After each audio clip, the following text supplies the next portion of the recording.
ముందుగా పాత్రికేయ మిత్రులందరికీ కూడా నా హృదయపూర్వకమైనటువంటి నమస్కారాలు. ఈరోజు రాష్ట్ర కాంగ్రెస్ కమిటీ అధ్యక్షులు శ్రీ మహేష్ కుమార్ గౌడ్ గారు చెప్పినట్టుగా శ్రీమతి ఇందిరాగాంధీ గారి జయంతిని రాష్ట్ర వ్యాప్తంగా కాంగ్రెస్ శ్రేణులే కాకుండా ప్రజానీకం అంతా కూడా పెద్ద ఎత్తున ఉత్సవాలుగా జరుపుకుంటున్నారు. ఈ దేశ ప్రధానిగా వారు తీసుకున్నటువంటి అనేక నిర్ణయాలు, భూ సంస్కరణలు కానీ, బ్యాంకులను జాతీకరణ చేయటం కానీ, రాజభరణాలను రద్దు చేయటం కానీ, 20 సూత్రాల ఆర్థిక కార్యక్రమాలను తీసుకొని వచ్చి పెద్ద ఎత్తున ఈ దేశంలో ఉన్నటువంటి సమాజాన్ని అందరికీ సమానమైనటువంటి అవకాశాలు ఇవ్వాలనేటువంటి ఆలోచనతో ఒక సమసమాజ స్థాపన కోసం పునాదులు వేసినటువంటి ఒక గొప్ప ప్రధాని శ్రీమతి ఇందిరాగాంధీ గారు. అంతేకాదు, ప్రపంచంలోనే భారతదేశాన్ని ఒక గొప్ప దేశంగా నిలబెట్టడానికి తను తీసుకున్నటువంటి విదేశీ విధానంలో కూడా భారతదేశానికి ఒక గొప్ప ఔన్నత్యాన్ని తెచ్చినటువంటి విషయం కూడా మనందరికీ తెలిసిందే. బంగ్లాదేశ్ విజయంలో కానీ, ఆనాడు ప్రచ్ఛన్న యుద్ధం నడుస్తున్నటువంటి పరిస్థితుల్లో శ్రీ జవహర్లాల్ నెహ్రూ గారు తీసుకొచ్చినటువంటి అలీన విధానాన్ని పాటిస్తూ భారతదేశం యొక్క ప్రత్యేకతని ప్రపంచ దేశాల్లో కూడా నిలబెట్టిన విషయం కూడా మనందరికీ తెలిసిందే. తను నిత్యం ఈ జాతి కోసం, ఈ దేశం కోసమే పరితపించేవారు. భారతదేశంలో ఉన్నటువంటి అనేక రాష్ట్రాలు, సమూహాలన్నీ, అనేక వర్గాల ప్రజానికాన్ని కలిసి కట్టుగా ఉంచుతూ జాతిని ఏకతాటిపై నడపటం కోసం తన చివరి రోజు వరకు కూడా ప్రయత్నం చేస్తూ ఈ దేశాన్ని నిలబెట్టిన విషయం కూడా మనం అందరం ఈరోజు గుర్తు చేసుకోవాల్సిన అవసరం ఉంది. ఆనాడు దేశాన్ని అస్థిరపరచాలని కొద్దిమంది ఆటంకవాదులు పెద్ద ఎత్తున దేశం పైన కుట్ర జరుపుతున్నప్పుడు ఆ కుట్రను తిప్పికొడుతూ, నాకు నా ప్రాణం కంటే కూడా ఈ దేశమే ముఖ్యం, ఒకవేళ నా ప్రాణం పోయినప్పుడు ఈ దేశ సుస్థిరత కోసం, భవిష్యత్తు కోసం నా ఒంట్లో ఉన్నటువంటి ప్రతి రక్తపు బిందువు కూడా ఈ దేశ బలిష్టం కోసం పెద్ద ఎత్తున ఉపయోగపడుతుంది అని చాలా ధీరోదాత్తతో చెప్పినటువంటి ఉక్కు మహిళ శ్రీమతి ఇందిరాగాంధీ గారు. అలా చెప్పడమే కాదు, చివరికి ఆ ముష్కరుల తూటాలకు బలై ఈ దేశ సమగ్రత, సమైక్యత కోసం తన ప్రాణాలని పణంగా పెట్టినటువంటి ధీరోదాత్తురాలు, ఒక గొప్ప నాయకురాలు శ్రీమతి ఇందిరాగాంధీ గారు. అటువంటి ఇందిరాగాంధీ గారు ఈ దేశంలో పుట్టడం ఈ దేశ ప్రజలందరికీ కూడా గర్వకారణం. మరీ ముఖ్యంగా కాంగ్రెస్ పార్టీ నాయకులకి, కార్యకర్తలకి ఇంకా గర్వకారణం, సంతోషకరమైనటువంటి విషయం కూడా. వారి నాయకత్వంలో ఈ కాంగ్రెస్ పార్టీ దేశంలో ఉన్నటువంటి అనేక సంస్కరణలు తీసుకొని వచ్చి ఆ సంస్కరణల ద్వారా పేద ప్రజల జీవితాల్లో కూడా వెలుగు నింపినటువంటి శ్రీమతి ఇందిరాగాంధీ గారి ఆలోచనలే ఈరోజు ఈ రాష్ట్ర ప్రభుత్వానికి కూడా మార్గదర్శకం. వారి మార్గమే మా అందరికీ శిరోధార్యం. అందుకే మేము ఎన్నికల కంటే ముందు కూడా చాలా స్పష్టంగా చెప్పాం, ఇందిరమ్మ రాజ్యాన్ని తీసుకొని వస్తాం, తద్వారా రాష్ట్రంలో ప్రజలందరికీ కూడా అభివృద్ధిలో సమానమైనటువంటి అవకాశాలు కల్పిస్తామని. అదేవిధంగా శ్రీ రాహుల్ గాంధీ గారు కూడా ఎన్నికల సందర్భంలో చెప్పినటువంటి ఎన్నికల ప్రచార కార్యక్రమంలో ముఖ్యంగా కులగణన గురించి వారు చెప్పినటువంటి అంశాలు కూడా మనందరం గమనంలో తీసుకోవాలి. శ్రీమతి ఇందిరాగాంధీ గారి స్ఫూర్తియే శ్రీ రాహుల్ గాంధీ గారు చెప్పినటువంటి కాస్ట్ సర్వే. ఈ కాస్ట్ సర్వే అనేటువంటి కులగణన దేశవ్యాప్తంగా జరిపి ఈ దేశంలో ఉన్నటువంటి వనరులు, ఆర్థిక పరిస్థితులు, రాజకీయ సామాజిక అంశాలన్నింటిలో కూడా భారత రాజ్యాంగం మనకి ప్రియాంబుల్లో పొందుపరిచినటువంటి అన్ని అంశాలని అందుబాటులో తీసుకొని రావాలి అని అంటే ఈ అంశాలన్నింటినీ కూడా సంపూర్ణంగా మనం సర్వే చేసి ఎక్కడ ఎవరు ఏ స్థాయిలో ఈ అంశాలని పొందగలుగుతున్నారు, అలా పొందలేకుండా దూరంగా ఉన్నటువంటి వర్గాలందరికీ కూడా సమాన అవకాశాలు కల్పించడానికి మనం ఎటువంటి ప్రణాళికలు తయారు చేయాలనేటువంటి ఆలోచనతోనే ఇందిరాగాంధీ గారి స్ఫూర్తితో శ్రీ రాహుల్ గాంధీ గారు ఈరోజు కులగణనకు సంబంధించి వారు ఆ ప్రకటన చేయటం, ఆ ప్రకటనకు అనుగుణంగానే ఈరోజు రాష్ట్రంలో ఉన్నటువంటి కాంగ్రెస్ ప్రభుత్వం, ఇందిరమ్మ రాజ్యం, ప్రజాప్రభుత్వం, పీపుల్స్ గవర్నమెంట్, రాష్ట్ర ముఖ్యమంత్రి రేవంత్ రెడ్డి గారి నాయకత్వంలో యావత్ మంత్రిమండలి మొత్తం కూడా ఒక తీర్మానం చేయటమే కాకుండా సభలో కూడా తీర్మానం చేసి ప్రభుత్వ పరంగా జీవో ఇష్యూ చేసి ఈరోజు రాష్ట్ర వ్యాప్తంగా ఈ కాస్ట్ సర్వే జరుగుతున్నటువంటి అంశం కూడా మీ అందరికీ తెలిసినటువంటి అంశమే. ఈ కాస్ట్ సర్వే సంపూర్ణంగా సమగ్రంగా ఒక సైంటిఫిక్ గా ప్రభుత్వ అధికారులతో ఈ ప్లానింగ్ డిపార్ట్మెంట్ ద్వారా చాలా స్పష్టంగా నిబద్ధతతో ఈరోజు సర్వే జరుగుతాం.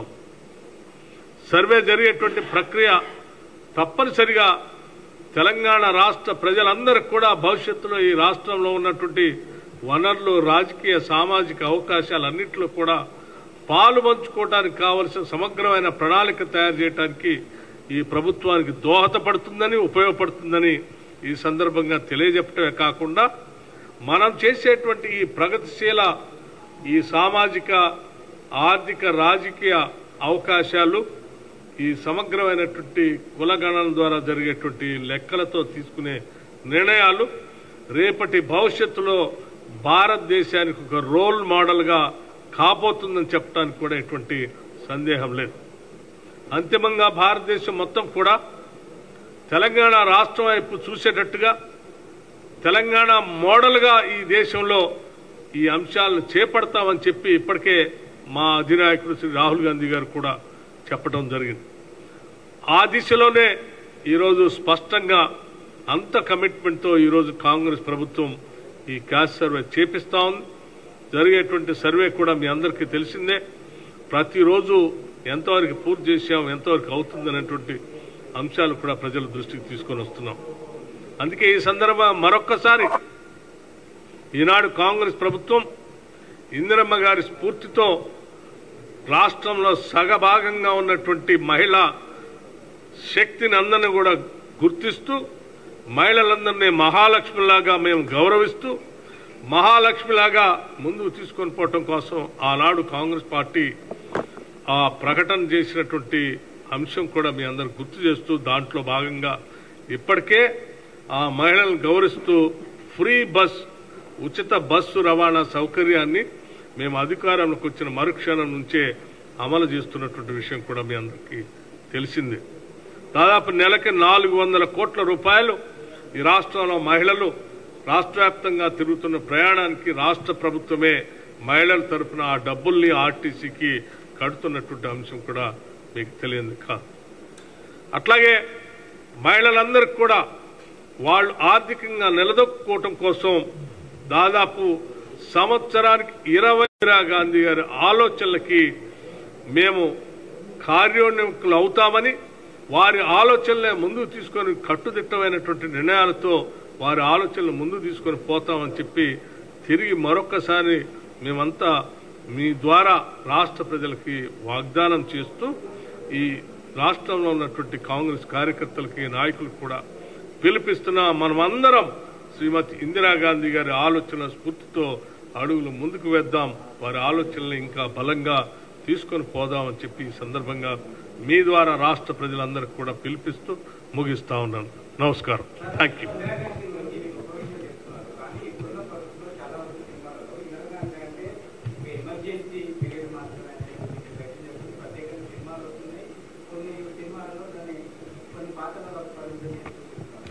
దేశ సమగ్రత, దేశ సమైక్యత దాని గురించి అవగాహన లేనటువంటి వాళ్ళు, లేకపోతే దేశ భవిష్యత్తు గురించి, లేకపోతే దేశానికి సంబంధించినటువంటి గతం గురించి తెలియనటువంటి కొద్ది మంది కావాలని శ్రీమతి ఇందిరాగాంధీ గారి చరిత్రని వక్ర మార్గంలో తీసుకొని పోయి లబ్ధి పొందాలని ప్రయత్నం చేస్తూ ఉన్నారు. దేశాభిమానం ఉన్నటువంటి వాళ్ళు కానీ, దేశ సమగ్రత సమైక్యత మీద ఏమాత్రం అవగాహన ఉన్నా కానీ ముందుగా అందరూ ఆ సమగ్రత సమైక్యత కోసం తన ప్రాణాన్ని తృణప్రాయంగా అర్పించినటువంటి శ్రీమతి ఇందిరాగాంధీ గారికి చేతులెత్తి నమస్కరిస్తారు తప్ప ఆమెను తప్పుగా చిత్రించడానికి ఎవరొక్కడు కూడా ప్రయత్నం చేయరు. కేవలం దేశాన్ని అస్థిరపరచాలని, దేశాన్ని విభజించాలని, దేశంలో ఉన్న సమాజాన్ని అనేక రకాలుగా విభజించి అందులోంచి రాజకీయంగా లబ్ధి పొందాలనుకున్నటువంటి వాళ్ళు మాత్రమే శ్రీమతి ఇందిరాగాంధీ గారి గురించి తప్పుగా చెప్పడం కోసం ప్రయత్నం చేస్తారు. అటువంటి వాళ్ళు ఎప్పుడు కూడా ఈ దేశానికి ప్రమాదకరమే.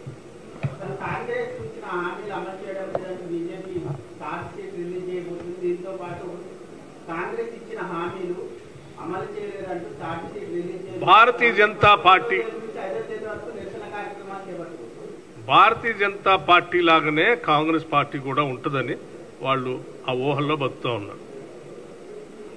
సంవత్సరానికి 2 కోట్ల ఉద్యోగాలు ఇస్తామని, లేకపోతే ప్రతి పేదవాళ్ళు ప్రతి సామాన్యుల అకౌంట్లో 15 లక్షలు వేస్తామని, లేకపోతే నల్లధనం మొత్తాన్ని తీసుకొచ్చి చూపిస్తామని, దొంగ నోట్లంతా చూపిస్తామని నోటు రద్దు సందర్భంగా చెప్పినటువంటి అంశాలు, ఈ ఇత్యాది అంశాలన్నీ ఆనాడు ఎన్నికలకు ముందు వాళ్ళు చెప్పినటువంటి అంశాలు.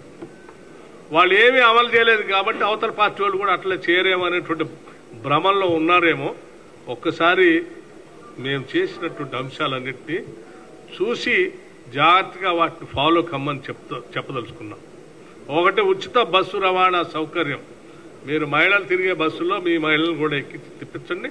ఎవరైనా పొరపాటున వాళ్ళు టికెట్లు అడిగితే మాకు చెప్పండి, వాళ్ళకు కూడా ఉచితంగానే ఇస్తాం. అట్లాగే 200 యూనిట్లలోనే ఉచితంగా కరెంట్ ఇస్తున్నామని చాలా స్పష్టంగా చెప్పాం. ఒకవేళ మీ పార్టీలో వాళ్ళు ఎవరైనా ఉంటే వాళ్ళు కూడా 200 యూనిట్లు వాడుకుంటుంటే వాళ్ళకు కూడా ఇస్తాం. ఒకవేళ మీ దృష్టిలో ఎవరైనా ఉంటే మాకు చూపించాం. ఇట్లా మేము చాలా స్పష్టంగా చెప్పాం. రాష్ట్రంలో నిరుద్యోగ యువతీ యువకుల కోసం ఉద్యోగాలు ఇస్తాం. చాలా స్పష్టంగా మేము పబ్లిక్ సర్వీస్ కమిషన్ ప్రక్షాళన చేస్తామని చెప్పి ఈరోజు ప్రక్షాళన చేయటమే కాదు, ఉద్యోగాల క్యాలెండర్లు ప్రకటించడమే కాదు, యూపీఎస్సీ మోడల్లో ఈరోజు పబ్లిక్ సర్వీస్ కమిషన్ని ముందు తీసుకొని పోతున్నాం. ఎవరు కాదన్నా అవునన్నా ఈ రాష్ట్రంలో ఉన్న నిరుద్యోగ యువతీ యువకులందరికీ తెలిసింది. ఇప్పటికే 55,000 ఉద్యోగాలని రిక్రూట్ చేశాం, క్యాలెండర్ ప్రకటించాం, ముందుకు పోతా ఉన్నాం. అట్లా ఒక్కొక్క అంశాన్ని తీసుకొని ముందుకు పోతూనే ఉన్నాం. చివరికి ఇందిరమ్మ ఇళ్లకు సంబంధించి కూడా మేము ప్రతి పేద కుటుంబానికి 5 లక్షల రూపాయలు ఇస్తామని చెప్పాం. ఈ దీపావళి సందర్భంగా ప్రకటించి దానికి కావాల్సిన కమిటీలు కూడా వేసి సర్వే కూడా జరుగుతాం. ఇవన్నీ కూడా ఒకదాని తర్వాత ఒకటి చేసుకుంటూ పోతూనే ఉన్నాం. కనపడినటువంటి అంటే పచ్చ కామెరలు ఉన్నటువంటి వాళ్ళందరికీ ప్రపంచం అంతా పచ్చగా ఉన్నట్టుగా వాళ్ళు చేయట్లేదు కాబట్టి మిగతా వాళ్ళు కూడా చేయట్లేదని భ్రమలో ఉంటే వాళ్ళ కర్మ.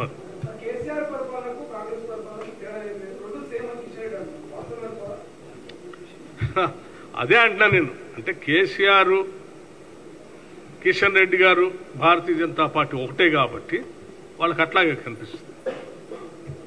రాష్ట్ర ప్రజలందరూ తెలుసు.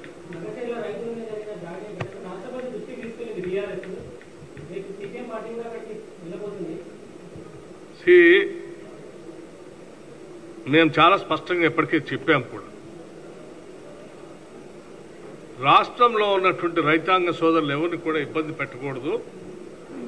వాళ్ళని భూములు కోల్పోతున్నటువంటి వాళ్ళ సమస్యను కూడా అర్థం చేసుకుని ముందుకు పోవాలన్నటువంటి ఆలోచనతోనే Congress party 2013 land acquisition act తీసుకుని వచ్చింది. ఈ ల్యాండ్ అక్విజిషన్ రైతుల కోసం, భూమి కోల్పోయేటువంటి వాళ్ళ కోసం అద్భుతంగా ఉంది. దాన్ని అమలు చేస్తున్నామని చెప్తున్నాం. అట్లాగే భూమి కోల్పోయినటువంటి వాళ్ళందరికీ కూడా అందరితో మాట్లాడే చేస్తామని చెప్పి వాళ్ళకి కావాల్సిన రకరకాల ఫోరమ్స్లో మాట్లాడుకోవడానికి అవకాశాలు కూడా కల్పిస్తామని చెప్పాం. కొద్దిమంది రాజకీయ పార్టీకి సంబంధించిన నాయకులు కావాలని కుట్రపూరితంగా కొద్దిమంది అమాయకులైనటువంటి దళిత గిరిజనులను రెచ్చగొట్టి వాళ్ళకు నష్టం జరిగేటట్టుగా ఆ కలెక్టర్ స్థాయి అధికారి పైన దాడి చేపించి, భౌతిక దాడి ద్వారా కొంత హింసను ప్రేరేపించడం కోసం చేస్తున్న ప్రయత్నాన్ని మేము ఖండిస్తా ఉన్నాం. ఇది సరైనది కాదు. మీలాగా బలవంతంగా మేము ఎక్కడ ఎవరు భూములు లాక్కోలేదు. మీలాగా ఆనాటి కాంగ్రెస్ ప్రభుత్వాలు పంచినటువంటి దాదాపు 24 లక్షల ఎకరాలు అసైన్ చేసినటువంటి భూముల్లో హైదరాబాద్ చుట్టూ పరిసర ప్రాంతాల్లో దాదాపు నాకు తెలిసే కొన్ని నియోజకవర్గాలకు సంబంధించి 1-2 నియోజకవర్గాలకే 10,000 ఎకరాల పైబడి ఈ అసైన్ ల్యాండ్ భూములు గుంజుకొని ఆక్షన్ చేసినటువంటి దుర్మార్గులు మీరు. లేఅవుట్లు చేసుకున్న అమ్ముకున్నటువంటి దుర్మార్గులు మీరు. ఏ ప్రభుత్వ అవసరాల కోసం పరిశ్రమలు పెట్టడానికో కాకుండా చివరికి వాటిని అసైన్ చేసినటువంటి భూములు వెనక్కి తీసుకొని లేఅవుట్ల ద్వారా మీరు మిగతా వాళ్ళకి అమ్మి పైశాచిక ఆనందం పొందినటువంటి మీరు ఈరోజు ఈ గిరిజనుల గురించి, దళితుల గురించి మాట్లాడుతూ ఉంటే దెయ్యాలు వేదాలు వాళ్ళు ఇచ్చినట్టుగా ఉంది.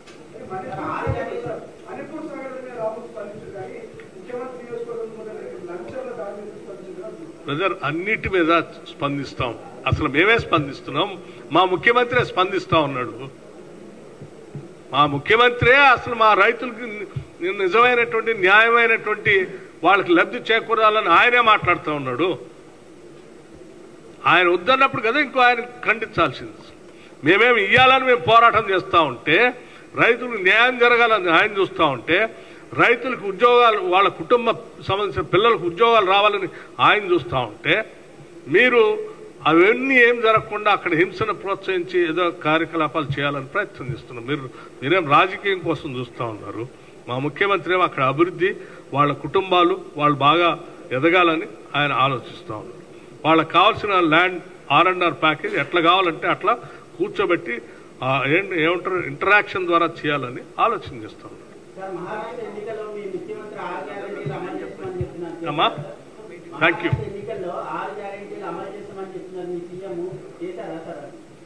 ఇప్పటిదాకా నేను చెప్పిన లెక్క అంతా వినలేదా మీరు? 6 గ్యారంటీలు ఒకదాని తర్వాత ఒకటి చేసుకుంటూ వెళ్తా ఉన్నాను, లెక్కలతో సహా చెప్పా మీకు. బహుశా మరొకసారి నేను చెప్పింది వినండి. Thank you.